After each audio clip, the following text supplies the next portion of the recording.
Hello and welcome to Gritty Reboot, the show where we make fun of TV's dark side. I'm Kevin James, and with me are my co-hosts, Hunter Markham and Sarah Dunaway. Hunter, Sarah, how you guys doing? Doing great. It's been a really long time. Glad we could finally find a way to get together again, do this podcast. What? It's been a week since we recorded? It seems like we were just talking to each other a few seconds ago. Well, there is that. I mean, look, there are isolated incidents where time speeds up, but other than that, things feel very slow.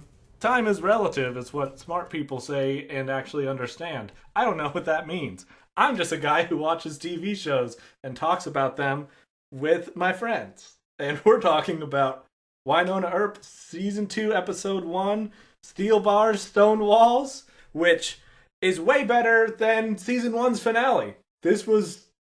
I couldn't have been alone in enjoying this more than the last episode we watched.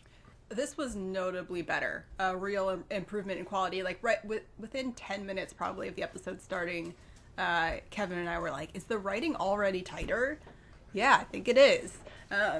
It has much better pacing. It feels like... this is going to sound really mean. It feels more like a real show. At times in Season 1, it did feel like, we've never made a TV show before. Yeah. But let's try it, eh? Yeah, it felt like someone gave us a really good camera and, like, we're gonna try to do something that looks like a TV show. And this felt much more like, oh, like, we're really doing this. You could flip channels and find this show on the air. Like, the writers sat down and for the first time in their lives watched television and said, oh, what? This is how you do it? Guys! Guys, I've got a great discovery. It's called story structure. I think we should try it. All right, Webster defines pacing as...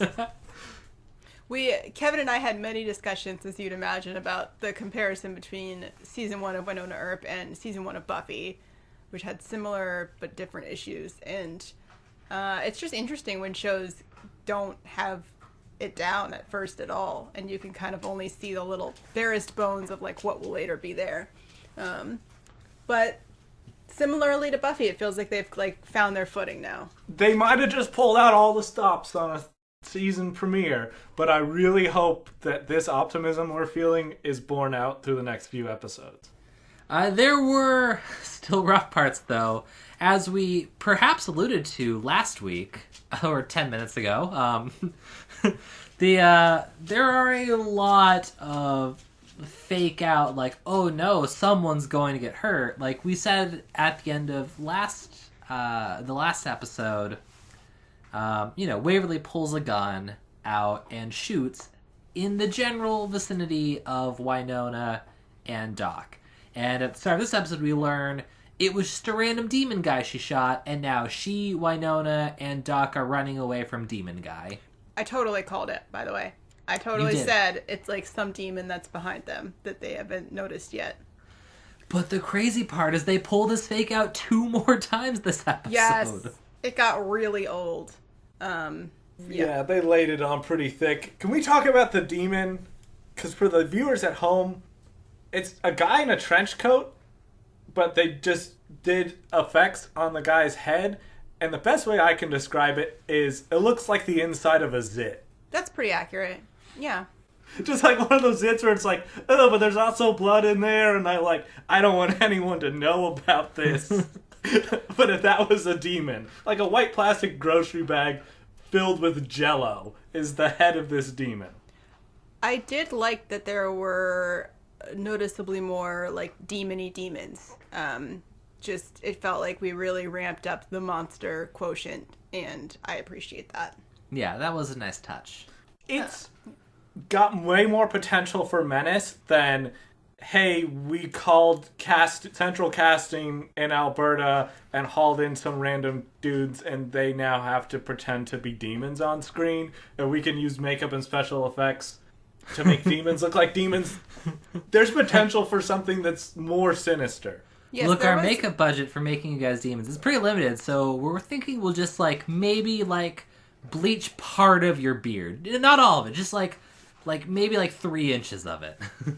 Yeah, there was a 10-foot demon at one point, and I was like, wow, this is a vast improvement from the guy that looks like he works at Home Depot. So we have in season You mean Levi? Levi, the really nervous Home Depot salesman.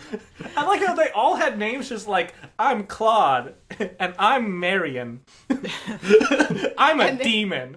They just kind of have weird eyes sometimes and otherwise are completely normal. Yeah, the fact that they have weird zit with teeth as a monster shows some sort of potential. One thing is, when Wynonna shoots and kills these monsters with Peacemaker, they don't get dragged to hell or disappear. There's just a demon corpse laying around. Which is interesting. I'm on board with that change. It also just, I think part of the reason that Buffy did the demon turns to dust thing is... To avoid cleanup. Yeah, no one wants to see her, a main character at the graveyard every night or like in a forest burying bodies like a serial killer. And it just, if you leave them, there's so much more potential that everyone finds out. It's just messy, like from a physical and narrative perspective. I want them to come up with a really clever demon disposal sort of thing where they rig up some old iron stove at the homestead and they're just incinerating demon corpses every night. Once a month, Wynonna treks to Mordor. Yeah. There's just a stack of them outside in the snow, freezing, and she's just like, it's been a while since I burned demons. I should really get around to that before Waverly starts nagging me again.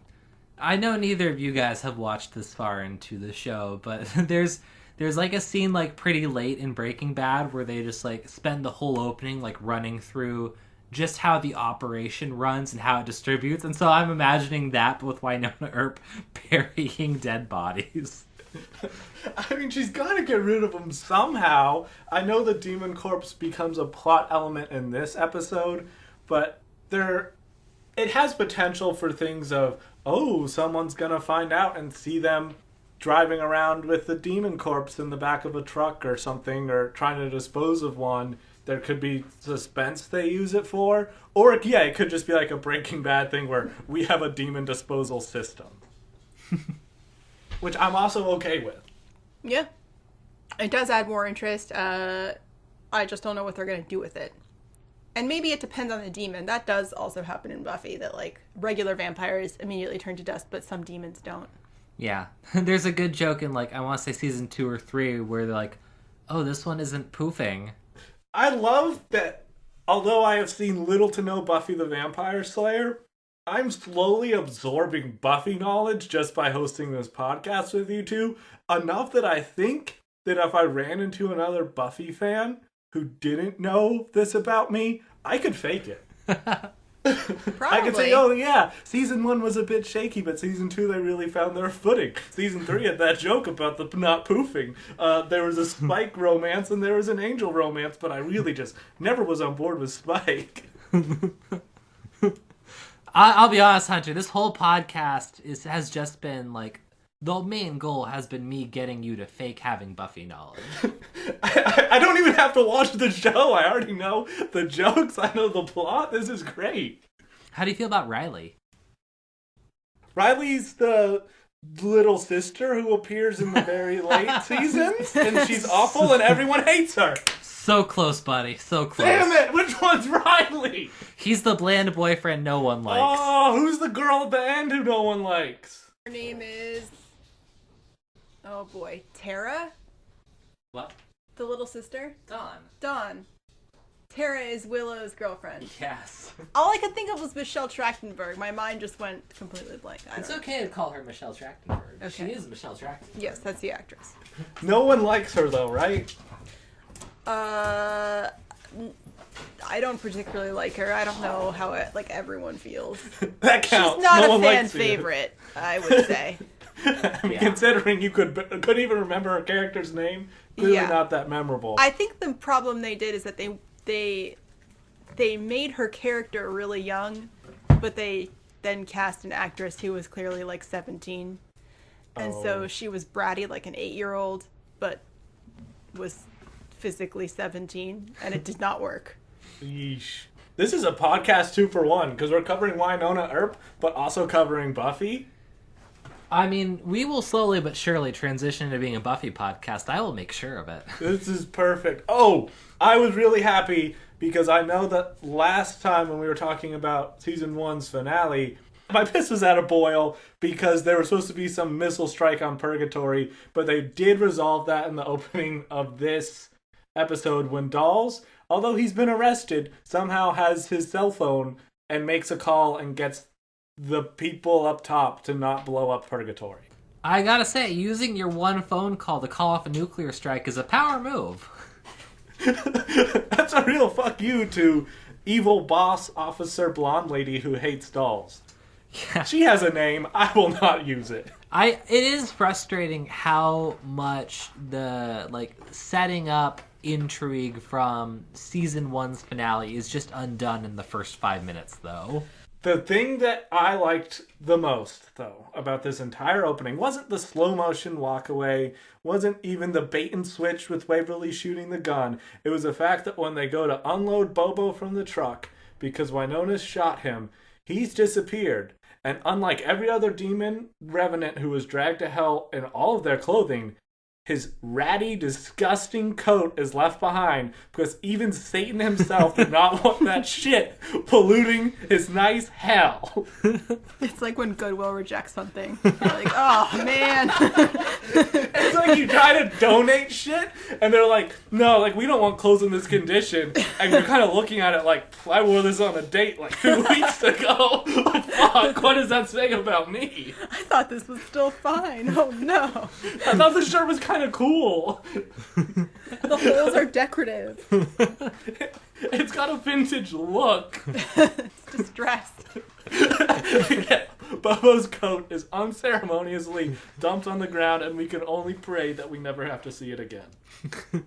Oh, and then they tell Dolls that he's being shipped out from this little containment area in the Garden of Eden known as Canada to Black Rock at 0600. And I really wanted him to have a line like, but I usually sleep until 0630.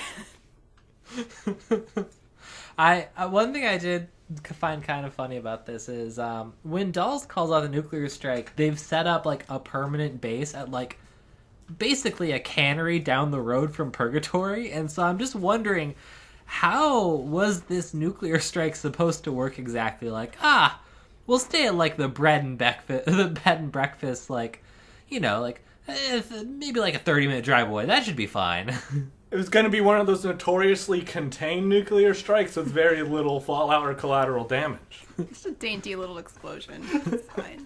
A nice little mini nuke, which, Sarah, I'm waiting for you to make a Fallout reference Oh, here. man. You know my brain went there. I've never played any of those games, but through osmosis, I've also absorbed Fallout knowledge from you. By the end of the season, Hunter, you will know about both Buffy and Fallout, and Sarah and I will know about baseball. Oh, dude! Let me tell you about the time Randy Johnson killed a bird with a baseball. Oh, I think I've seen that. It's fucking awesome. Feel like the bird might disagree. But it was still fucking awesome, because Randy Johnson is a 6'10" freak who looks like every hillbilly molded into one, had his hair in a mullet, and he threw a fastball, and at that exact wrong moment, a beautiful white dove floats over home plate and just gets obliterated in a puff of feathers. And Randy Johnson is absolutely the villain. He would be scarier than Bobo if they just had Randy Johnson appear in this show. I can't picture him because I've never heard of this person in my life, but it sounds like he's just a really good magician. Kinda. It's sort of magical if you can throw a baseball 102 miles an hour. That means a lot to Sarah. It's changed It really the world. does. Stunned silence is what I heard, not an audible eye roll. I could not begin to guess It was an audible eye roll. what a good baseball throwing speed would be. I have no idea. Where are we? Oh! Dolls has been hauled off. Black Badge is all up in the sheriff's department at Purgatory Central Police stuff, which Cleaning is the house. name on the building. Yes. And Sheriff Nedley has kept Dolls' beautiful mug. And one thing I want in this season is for Dolls to come back, see Sheriff Nedley drinking out of that mug, and say, "Did you put that in the dishwasher?" It's not dishwasher safe. That is it. That's the only thing I'm asking from you, writers. You can do anything else you want. I just want that moment. Hunter, you are an easy mark. So then Wynonna sets out to find dolls, and she goes to a motel that is by far the nicest motel I've ever seen in my life. She's in his motel room, and there's like a dividing wall that's made of stained glass. I'm like, this is nicer than my house. What is this? It was a really nice motel because they show the establishing shot of a rusted sign that's like Purgatory Inn with flickering lights, and then inside the motel it's really nice. It's ornate. And it wouldn't be an episode of Wynonna Earp if at least one woman didn't have a fight while she was in her underwear. Yes, I don't know what I expected with the motel investigation, but I wasn't expecting like a minute-long fight scene between Wynonna and a random woman in lingerie. Seems like we should expect that at this point. Yes, probably. I was just waiting for them, because this fight really, it goes on for a minute, which in TV show time's a really long time to watch a fucking fight scene. I was waiting for them to fall through the floor and into the mud pit beneath. It was gratuitous in every way. But we learn that this is Doll's friend, whose name escapes me, and... Eliza Shapiro! Is that really the name? Her name's Eliza. She says Eliza, and then later on in the show, blonde boss evil lady is like, Agent Shapiro, I should have known. Oh, wow. And yeah, that set off a whole storm of things, which we'll wrap back around to. But Eliza... well, that explains why when she first sees Wynonna, she goes, well, let's assume, for the sake of argument, that it is illegal to break into a motel. And then she talks to her for a really long time about modesty after their underwear fight. This is, if you guys aren't familiar with Abby Shapiro and Ben Shapiro, none of these jokes will land. But they've made better life choices than us. Yeah, if you don't know who they are, I'm very jealous of you. I think I was on the phone with my older sister, and I mentioned Ben Shapiro, and she was like, never heard of him. And I want to go back to the time of my life where I hadn't either. Eliza, when Wynonna asks about dolls, says, you know X? And literally, I just started singing X Gonna Give It To You. And why doesn't he go by X instead of dolls? I feel like they were trying to imply that he does because his mug had a big X on it that Nedley was drinking out of. But, like, we never have heard him go by X before, so it was a little puzzling. They could have changed the dialogue so when Wynonna goes to the motel, she says, knock, knock, open up the door, it's real with the nonstop pop-pop of stainless steel. But they clearly aren't huge DMX fans, unlike me.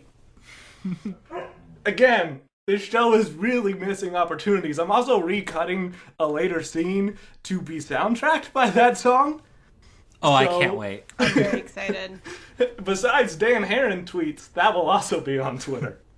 It is funny. Like, it's kind of like that thing where, like, you have a friend and they're so like, oh, I have a cool nickname now. And you're like, no, you don't. Don't try to trick me.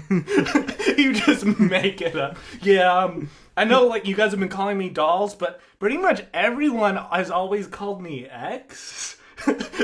No. It would just be a no. You can't change your name, like, mid-friendship. Doesn't work at all. Also, this implies Dolls just had a secret hoe back at the crib, and I gotta say, I'm digging this Dolls. Like, I like this side of him we're finding out about. And then, tastefully, the show, after a protracted underwear fight, cuts to an underboob shot of Nicole Hott as Waverly's patching her up. Because they're just pushing the envelope of what they can get past Canadian censorship at this point. And then Waverly and Nicole kiss, and Nicole comments that Waverly tastes different, which, while I kind of like that kissing Waverly makes Nicole go like, oh, something's off, The taste different begs a lot of questions for me. Like, does she taste like a snake demon? What does that taste like? Chicken. I think we've all had that, though, where there's certain people where you kiss them and you're like, like, that ain't right. Isn't there that whole thing of, like, kissing is this biological thing, and when you kiss someone, you can taste, like, pheromones and other stuff, and it kind of, if you're off-put by it, you guys aren't a biological match? I could be making this up. No, I've definitely heard something like that. You know, Nicole's not a biological match with someone who's infested by a snake demon. Probably not. Probably not. But will snake demon ever find love? Yeah, snake demons deserve love, too. They do. Yeah, and we put a few more, like, I guess, hats on this conversation when Nicole's like, I just want to make sure you're still my Waverly. And then she says, I gotta go home and feed my cat. And I really expected Waverly's eyes to go black with the demon possession. She's like, I want to feed your cat. They showed restraint for once and didn't do that. No, they went with the more obvious thing, getting Waverly to pose as a Scotland Yard scientist. Oh, yeah, that made the complete sense. They did something that was, in my opinion, more egregious than perhaps any other choice. And I feel like Sarah will be an ally with me in this. Eliza, when she finally gets dressed and is in the next scene, she's wearing this atrocious top. And it's one of those cold shoulder tops where it's long sleeves, but the shoulders are cut out, which doesn't make any sense to me. It made no sense. I mean, it was even worse. It had, like, ribbons of open... It was like a... kind of like a cutout. There were a lot of little cutouts in the chest and shoulder area. I guess she really wanted to give people she was fighting a lot to grab onto, just so they could, like, just pull her really easily, just very easily sprain her neck. I feel like that's a great choice. I have a thing against cold shoulder tops as a me rule. Too. Ugh. They're worse than sweater dresses, which I know we had a thing about before. And then the only action they give Eliza in this scene, as she and Wynonna are having some dialogue, is to have her walk back and forth to the bathroom approximately 614 times. To the point where I thought I had accidentally rewound it because they used this trick so much and they couldn't think of anything else for that character to do. Yeah? I don't know if anyone else noticed that, but she seemed to be packing stuff up, but was just going to the bathroom being like, well, I got my toothbrush this time. Next trip, I'll get my toothpaste. Then it's the floss. Oh, I left my nail clippers in there the whole time they're having this discussion. Oh, wait, I'm realizing, I think it's later that she does the wardrobe change that I really don't like. Wait, what? She changes wardrobes again? Maybe she does. I remember the cold shoulder top paired with leggings and riding boots, and that was enough for me to say, I don't like this character, and I never will. Well, unfortunately for you, Hunter, I think she's going to stick around a long time, so you just got to get used to her. Yeah, I didn't see the end of this episode, so I'm just figuring she's here for the duration. We know she's a super cool person because later when she's at the Earp farm, she does that thing where you turn the chair around backwards and sit on it, like straddle it, and put your arms crossed on the back of the chair. You mean sit in a chair the way no one but people on TV sits in chairs? Yes. Every time I've ever tried to do that in my life in some misguided attempt to seem cool and nonchalant, it's become uncomfortable within seconds and I've reverted to sitting like a human. Hey, Junie. She is one of our greatest additions to this show. Yeah, I think she's got a lot to say about Agent Shapiro's plan to bust dolls out of the secret Black Badge Black Site facility. So the plan. It's very unclear. I think I pieced it back together from what we're shown later, but listener at home, please keep in mind this does not happen as linearly as I am about to explain it. Waverly chops the head off of the dead demon in another fake out where we're meant to think she's going to chop off Nicole's head. She then hides Peacemaker in the demon's head and goes to the Black Site to pose as a Scotland Yard scientist who's dropping off a demon head. In the meantime, Wynonna, Doc Holliday, and Agent Shapiro arrive via a random truck that needs to sanitize stuff and get trapped in a hallway. And that's when they call Waverly and say, cool, now that you're here, open all the doors for us. Okay, there's another layer. You condensed it beautifully, perhaps too beautifully, Kevin. Because while Doc and Wynonna pose as hazmat people and get in via a truck, Eliza Shapiro has a key card and goes in through the main entrance, but then later crawls into an air duct to cut an alarm wire, which clearly doesn't work because about 2 minutes later, alarms go off all over the place. But the first we see of her, she's popping down out of an air vent like Solid Snake. So they had 3 different groups with 3 different entry plans for this one mission. When Eliza has a key card and it could have just been, oh yeah, I'm going to drive a truck up, key card my way in, all of us are now inside. Well, yeah, and the Wynonna and Doc's key cards also seemed to be, like, they had badges that scanned as being valid, and I don't get how any of them obtained any of that. The magic of jump cuts. Yeah, I guess so. Eliza, by the way, was crawling through that vent in, again, a shirt that would get caught on everything. Oh, she's also wearing diamond earrings? Mm-hmm. I noticed that, where it doesn't seem like that's the thing to wear in a covert operation. No, they would clank against the vents. Like, none of this makes sense. She's wearing, like, chunky boots, too. It's the stupidest outfit for this mission. Did we like this episode? I just have a lot of issues with women's wardrobes in shows when they do not match the job that is being done. Yes. She could look cool and wear stuff that is good for doing her job, which is being a badass, instead of them saying, oh, she's about to break into a top secret high security facility. Let's make sure we choose the right earrings for her. Right. It's like when they have, like, police officers on TV shows, you know, examining a dead body in a forest, and the woman is going into the forest in 5-inch heels. And I'm like, no detective is doing that. That's not a thing. Not like we would turn the show off because, like, oh, she's not wearing earrings on this secret mission. Flats. Oh, forget it. Put some time into your appearance, you fucking slob. What am I watch this show in my pajamas, usually in bed. I'm in no position to talk shit on anyone's wardrobe. Can't stress this enough.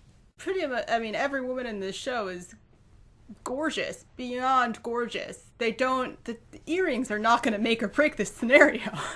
Yeah, they look at this person who's clearly a model, and they say, we're going to have to put some lipstick on this pig if we're going to put her on screen. How will they know she's a lady if she doesn't have 6 ribbons of skin showing through her shirt? If we can't see cleavage, she could be anything. She could be whatever. Have we ever talked on air? I know we at least talked in our personal lives, but have we ever talked on air about how the CW literally does this? Oh, we have not talked on air about this. We watched 1.68 seasons of Riverdale, and I think that, Kevin, you're in the perfect position to tear into the CW. Just like, oh man, like when they were putting together Veronica Mars, the network had concerns that Kristen Bell wasn't attractive enough to lead a CW TV show. Or I guess it was WB at that point, but still, like... It was CW. Okay. But still, like, my God, like... Well, how warped is your sense of, like, what an attractive person looks like? They just appear to always, when it was the WB, also just choose actors just based on, this is the prettiest person I've found, rather than there's chemistry, they're a good actor. I like to imagine that they have some sort of test audience, and they put Kristen Bell in front of them, and it's like, well, only 70% of them started whooping and hollering at the screen and telling her to take it off and asking if those legs go all the way up. So we're looking for more of like a 90-95% hormonal freak out from our test audiences. Otherwise, this 12.5 out of 10 won't make the cut. I mean, it doesn't make any sense at all, and obviously whoever it was that said that was incredibly wrong. But I think, honestly, Veronica Mars is the only show where I do feel like a good number of cast members were chosen for acting ability. I can't think of another one offhand. Ooh, you're saying that Tom Welling from Smallville isn't a good Kristen actor? Kroik or whatever. Yeah, she. No, they had no chemistry, and I don't know how we were ever supposed to think that was a thing. I mean, every once in a while you luck out and find like someone super cute who does have acting talent, like Allison Mack, you know, before they join a sex cult. But Right. yeah. Yeah. Or I think the guy who played, what was his name? Something Rosenbaum, who played Lex Michael Luthor? Rosenbaum. I think he was great. He was. He was, yeah. Like, he's an attractive guy, but also a good actor. Yeah. He was the good actor of the young cast on that show. Which is the reason that 99% of Smallville fanfiction is Clark and Lex. Because... This goes to my theory of talent is attractive. Yeah, it is. You have to go with what's working, and like, when both actors are wooden models, it doesn't work. Wow, that is a damning critique of my favorite movie, Mannequin 2, Mannequin on the Move. It's a thing of Kristen Bell's really clever and funny and a good actress, and she can do serious stuff as well as comedic roles. So that's why so many people adore her, because she has personality and talent. Versus you have someone like KJ Apa, who he's not going to have a Kristen Bell career after Riverdale's just Smallville all over again. Let's be real. After Riverdale, he's going to fade out because, yes, he's hot. He's hot as balls. But he doesn't have acting talent. No. And that makes him less hot. It's hard for me to even think of him as hot. I mean, he's way too young for me, so that's a factor. But also, he just doesn't have any... There's nothing to him, it feels like. Yeah. This tangent is going to go straight into another tangent. I was meditating upon cringe energy. There is no more cringe energy than the high school theater girl who thinks she's really good at singing but isn't. But every time she sings, she does a lot of vibrato on all the notes. I felt that even before you clarified. Yes. Mm-hmm. And I found this video. I was bombarded by this video of the pop singer Halsey singing in a mall a cappella, and it is that exact cringe energy. And it's one of those things where she's an objectively attractive human being, but watching that moment in her life, I would never want to be seen in public with her. I would never want to interact with her. And that's the energy that a lot of CW quote-unquote stars have of, I don't want to be around this person. Please take them away. It just, for some reason, a lot of their stars seem like they have the kind of energy where you feel like if, like, between takes, they might just stare at a wall. You know? Oh, so you've met Madeleine Page. Yeah. I don't see that for her. But definitely KJ Apa and definitely Tom Welling. Like, just, they call cut and he just stands there. You know, like, that's how it is in my head. Tom Welling is an empty Coke bottle. Yeah. He is just there, and they give him a script, and then he has somehow gained the ability to read and understand the written word, so he says the lines. Has he gained that ability, or do they just, like, have him chew jelly beans so it looks like he's speaking? I mean, look, he's a very good-looking man, and we can't take that away from him. But that's really all I have to say. We're very mean this episode now that we can no longer be mean to Tim Rosen. Yes. Yeah. Tim Rosen? I actually Rosen? kind of... Rosen? I don't know how... Rosen. I don't know how his last name is pronounced. I like some of his lines in this episode. I think... I'm growing to like him on an acting scale. He is far and away better than KJ Apa or Tom Welling because if either of them attempted to play a period character, I would have turned off this show by episode 5 minutes in. I had never considered either of them playing a period character, and I don't ever want to consider it again. Because, Hunter, I have a sonic challenge for you. Would you mind delivering the lines "Archie got hot" as if you speak with an 1800s dialect? Extra, extra, read all about it. Archie got hot. Oh, that's pretty good. I don't know what kind of 1800s you're talking about. I was thinking like what Doc Holliday does. Oh. Oh, heavenly days. It seems our young Archie has got hot. I appreciate that, because I was just trying to picture how would Kevin from Riverdale have said it if he was a period character, and I think you nailed it. Ooh, you gotta get the like vocalizations like an Eddie Vedder sort of thing. Ooh, I declare, that boy is something to look upon. Getting back on topic, Waverly trying to open the doors for them does get to like one of my favorite scenes in the episode, though. Waverly and the IT guy. Yes. This was definitely the best we had going for us. I like IT guy immediately. I kind of hope he sticks around. Dude, I am so 100% in agreement. Yeah, he was just instantly likable. I love that, he sort of shows off for her, but also is just really thrown off by her wearing glasses and having a British accent and tries to explain who Kanye West is. Yeah, lots of nerd trying to be cool to impress someone energy that's pretty well nailed. Yes. They did it in this really good way because she bluffs her way in with a really bad British accent, which I kind of want to give Dominique Provost-Chalkley credit because she is British, but she also has the ability to do a bad, like an American or Canadian person doing a bad British accent. She's British? That's what it says on from my research into the cast. Interesting. So I think she was born in Bristol. Great. So she did this thing where she can clearly do a good British accent, but she's playing a Canadian doing a bad British accent. She's a British actress. Wow. And it really worked to the point where it's a bad British accent. And they have this scene where the IT guy is in the demon containment unit stuck in a closet, which is perfect because that's pretty much where IT always gets stuck. Like, yeah, I'm in the dingy closet. There's demons back behind the walls. That one's a soul eater, so no different from most 9-to-5s, am I right?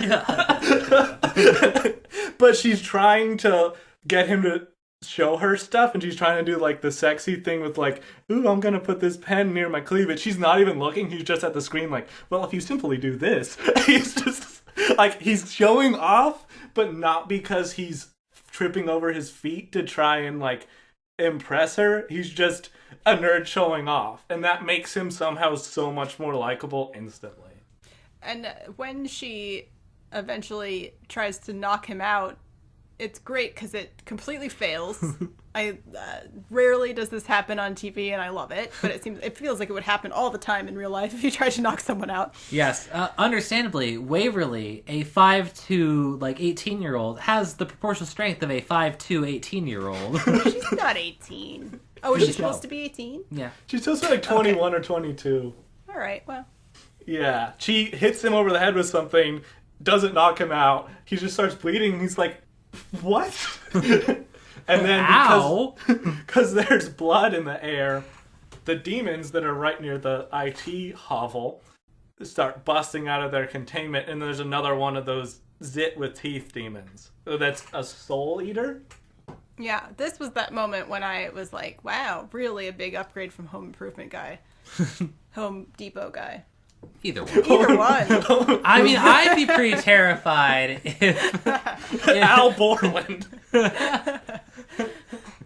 Oh, I'm blanking on his name now. I'd be pretty horrified if Tim Allen was coming at me. Yeah.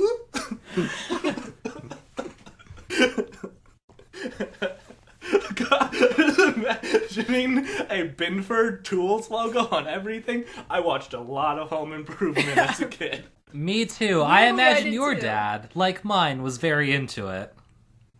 I don't know if we were into it. It was just like the only thing on in that time slot. Me and my siblings loved Home Improvement. I still look back on that show fondly. I haven't seen it in ages, so I don't know if it's actually good. Well, probably not. Probably not. But the IT guy, who was revealed to be named Jeremy, he's this Indian dude. They could have given him an Indian name. The actor's name is Varun Saranga. But, no matter what, I'm calling it now. IT guy Jeremy is my favorite character on this show already. Oh, I don't know, because after Waverly gets the door open for Wynonna and them, Doc slips through to free Dolls and leaves them behind, only to run into Agent Lucado, who is guarding Dolls and says, "I hate your stupid mustache." So she became my favorite character. Okay, that was really good. Agent Lucado, that's the name of the blonde evil boss lady who hates dolls. Yes. And he has some comeback when he's like, "I have dynamite and I could kill us all. How do you like my mustache now?" And she's kind of like, "Well, I still don't like your mustache." Yeah, it's one of those comebacks that's not really like ha-ha funny, but you can see how it would like stop people from talking back. Yeah. It's not like a real bon mot, but it's a we could all die. So don't insult my awful mustache again. Agent Lucado is also with a couple of other agents, and one of them I freaked out because at the beginning of Wynonna Earp, I had been like, Dolls seems like he's supposed to fill this role like Arthur from Orphan Black, but he's not doing it as well. And one of those agents was Arthur from Orphan Black, and I was like, and he's in Black Badge. It all comes together. Yeah, this is a little further in. He's Lucado's superior. Yes. Oh, that's Black Michael McDonald. Yeah.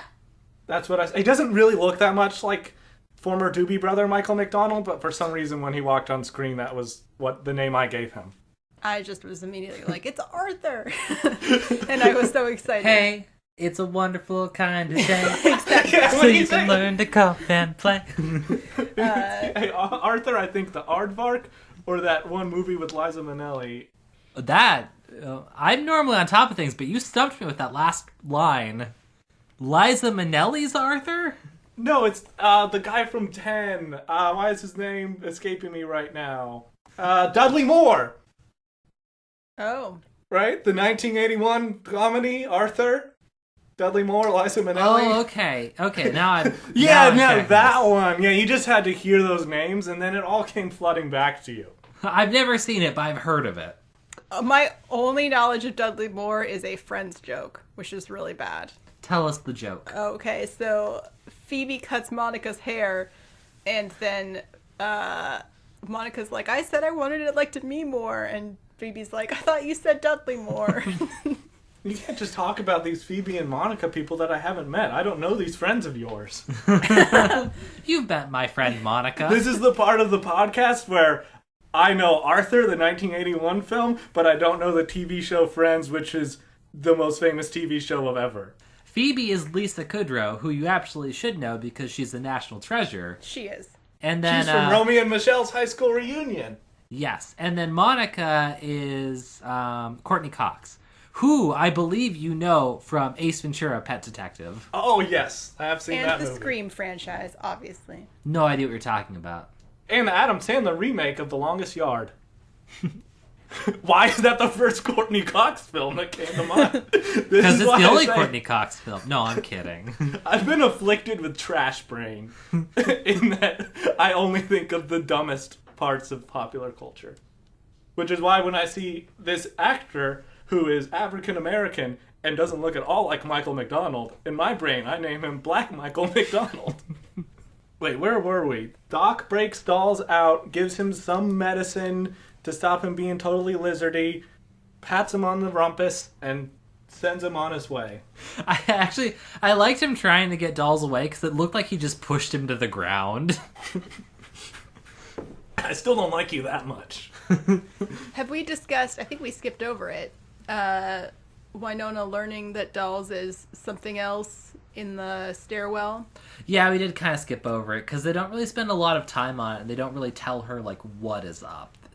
Yeah, I mean, the thing that really, they had Eliza's eyes flash yellow in the middle of her explanation, as though just talking about it revealed the lizard within or something, and it was really cheesy and bad. Yeah, it's just like, they did something to us. Brief eye flash on the something, and Wynonna's like, oh, Doc's I like, understand did I now. hallucinate?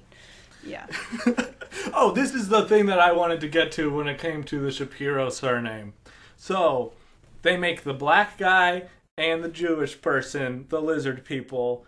Is this like an othering thing? Like the people who are not the white people are further othered and they're like we're showing some sort of strange racism? That is an interesting question to ponder. This, I think that's way too deep and not what they intended for the show, because although I caught the fact that her last name is Shapiro, listed in the credits for the show, she's only called Eliza. Mm-hmm. So this has gone way too far. I either go with Arthur references or straight to some really completely unfounded theory. After Dolls escapes, Waverly manages to stare down the soul-sucking demon, her eyes going pure black again, and she stares the demon down long enough for Wynonna to come in and shoot and kill the demon. Oh, yeah. So Waverly's possession's kind of a plus side, because she hasn't harmed any of the heroes, but she seems to be able to tame demons. So I kind of want her to keep being possessed, because I've seen no negative impact from it. Yeah, so far it's all been fine. It's just a superpower. Like, the big drawback is she tastes different. She tastes different. Sometimes her eyes go really black. Seems fine otherwise. You know, I could live with that if I was Nicole Hott. Like, Everyone has flaws. yeah, no one's perfect, Nicole. And they try to escape, and that's when they get surrounded again by Lucado and, Black Michael McDonald! yes, his name is Officer Moody. I will call him that now. It's Arthur. Yes, he is Arthur from Orphan Black, but he is Moody in this show.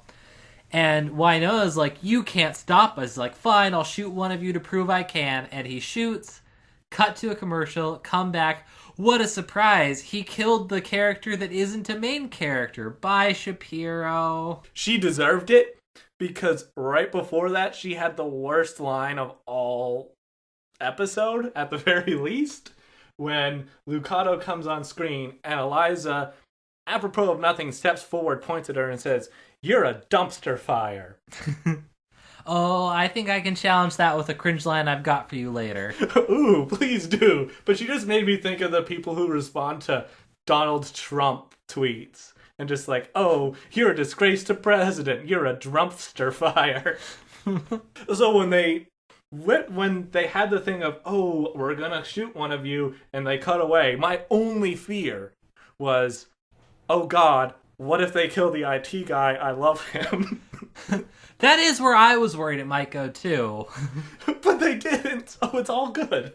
Yeah. And he is so on board, like, from showing Waverly how to do the stuff to open up all the doors, to then when she reveals, hey, I'm not actually British, I'm trying to break out dolls with my sister, and he's like, oh, Xavier dolls? Yeah, I will help you do that, to when they're escaping via freight elevator, Wynonna's like, get in or be left behind, and he's like, I'm gonna throw in with this motley crew.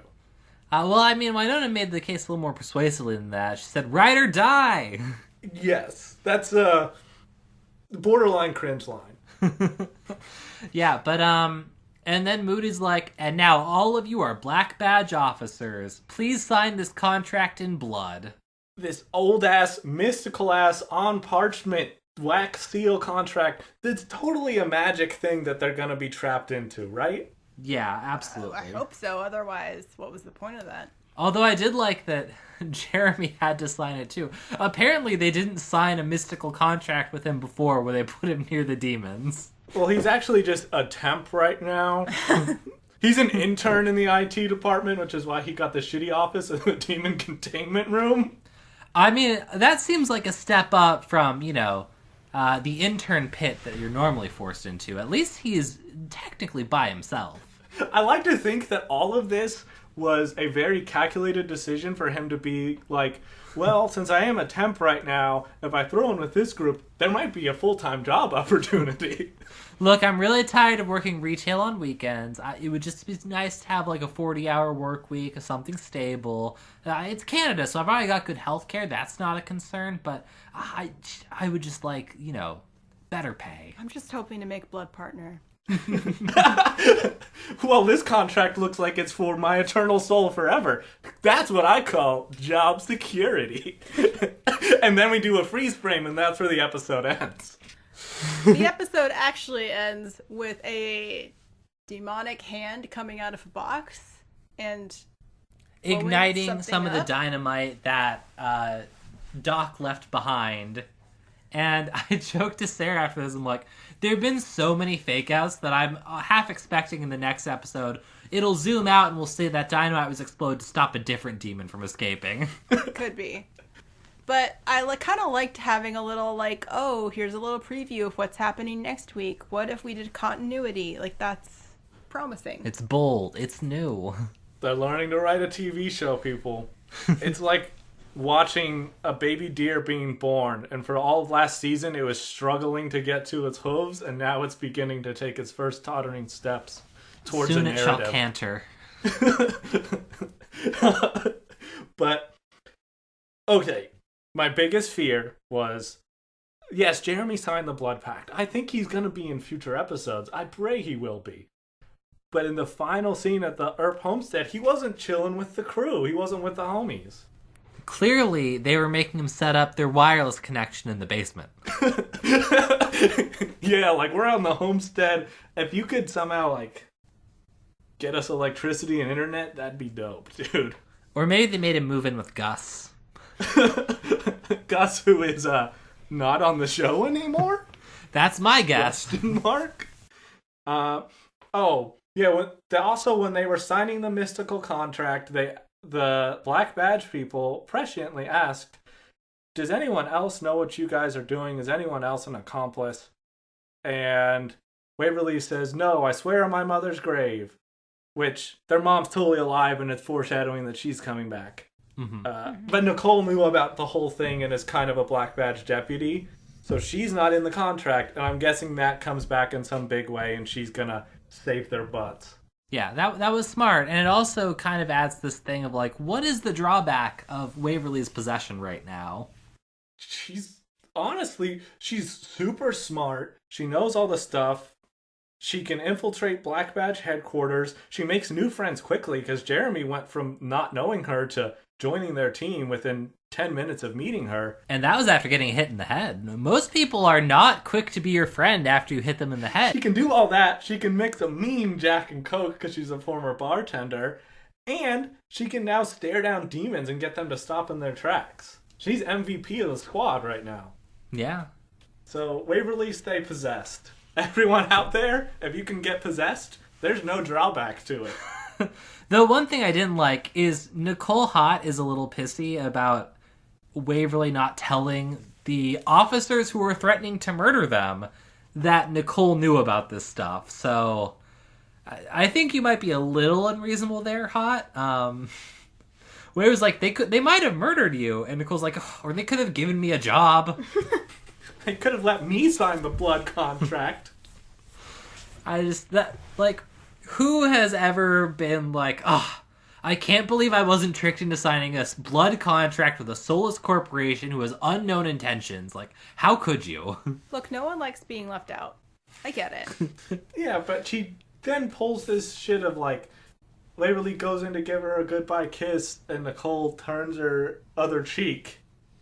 And I was like, dude, Waverly's bitch-ass sister just died. She's probably still busted up about that. She's not, though, because we have a scene where Waverly and Wynonna talk about Willa's death, and Waverly's just like, she deserved it. Oh, dude, that was my favorite line. How did we get past that? She says, I know I have it written down here, where she says something like, she sucked. Yes. Yep. It was really, really ideal. I mean, it's hard to argue with that. She really did. She sucked. There is a scene where Wynonna cries in Willa's bedroom. It took me a second to be like, oh, she's sad because Willa died. Because it was kind of hard to hear the sobs over our, like, party horns that we were blowing. It's really difficult. I mean, it makes sense in the context of the show, but we all disliked Willa so much that it really genuinely, I was like, why is she sad? And then I realized. Yeah, that was a little strange, but we do have this thing of Dahl's returns at the end of the episode in the distance, like edge of the Earp property. So Wynonna sees him. We know Dahl's got away safely. I guess he's just on the run for now because he doesn't join them. No, he's hiding, as one does out on the prairie, just popping up randomly on the plains. With no lizard potion to speak of, so it seems like a matter of time before he goes full lizard, unless he can find some sort of source. Oh, do the injections make you more or less of a lizard? We're so unclear on this. It's weird because at one point Eliza says, "Oh, he's not going to be given his medicine because what do they care if he devolves now?" So I had this thing of maybe the reason he's injecting the potion is because if he doesn't, he will eventually go to some sort of transform into a life form that has subhuman intelligence and is really more lizard than man, and that's why he needs it. And yet, when Doc rescues him and gives him a little bit of potion, the instant reaction when Dolls takes it is his eyes go lizardy for a second. So yeah, it's really unclear if it makes you more or less of a lizard. Yeah, I assumed devolved meant like devolve back to human. But I could be very wrong. They haven't really given us a clear understanding of it.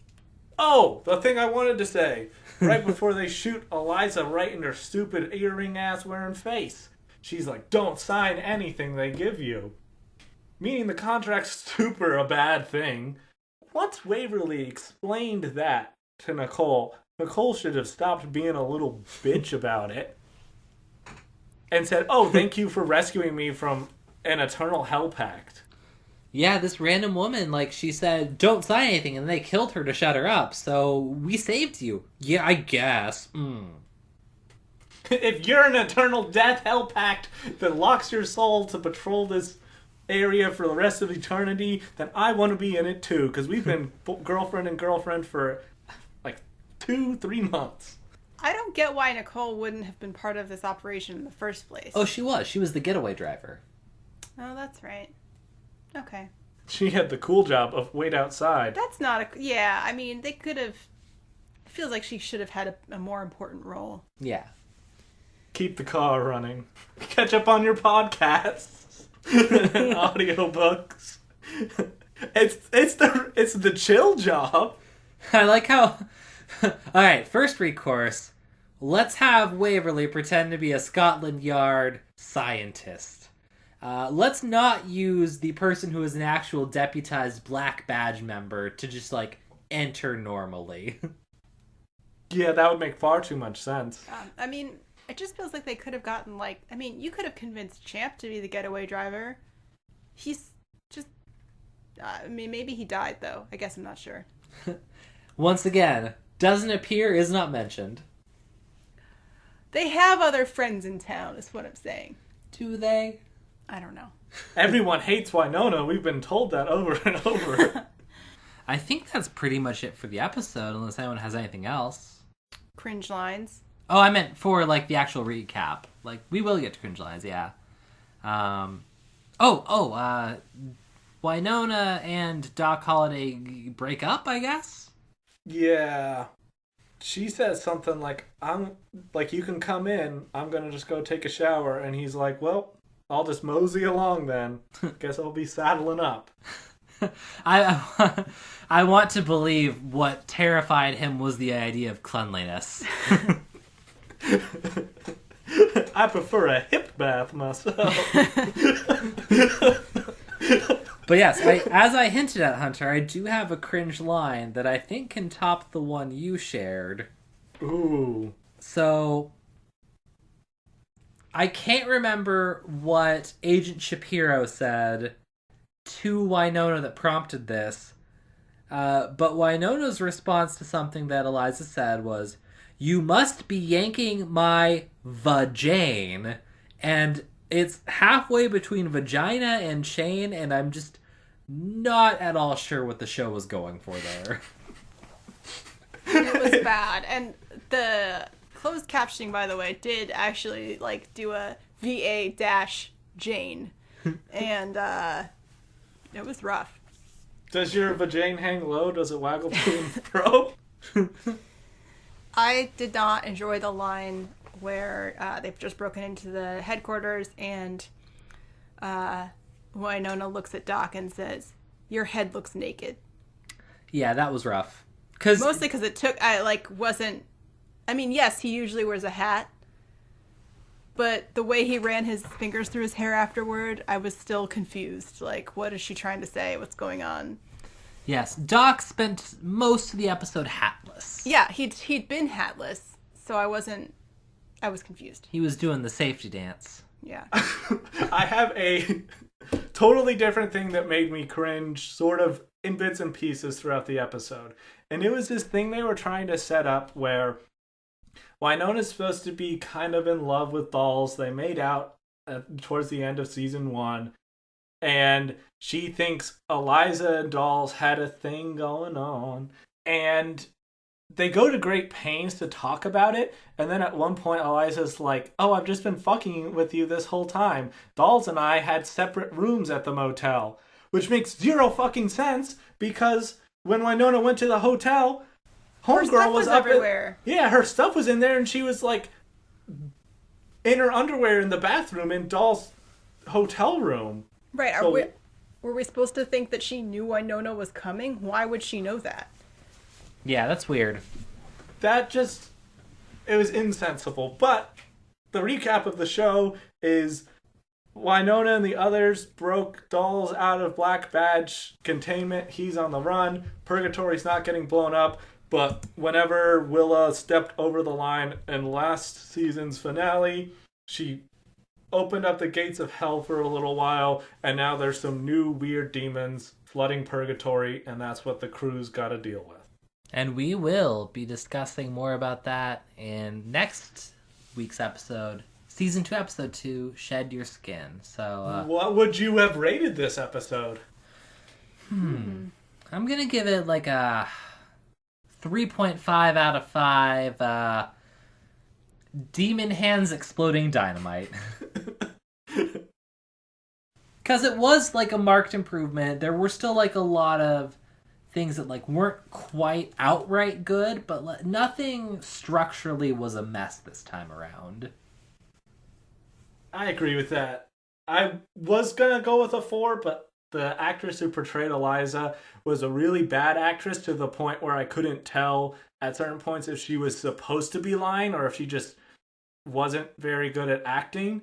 So I'll give it 3.5, maybe 4 out of 5 dungeon IT closets. I'm going to give this one the benefit of the doubt. I'm going to give it 4 out of 5 underwear fights. And we end with the best rating and the best system. So and we'll be back next week. What's the title for season 1? Shed Your Skin. Oh, I hope we get into the lizards. It's a promising title. I hope that just means that every scene's an underwear fight. The show decides to throw all decency out the window. I mean, they clearly want to. In the meantime, reach out to us on Twitter at GrittyRebootPod or by email at GrittyRebootPodcast@gmail.com. And we'll be back in a week. I'm dreaming of a life I can't afford. I'm dreaming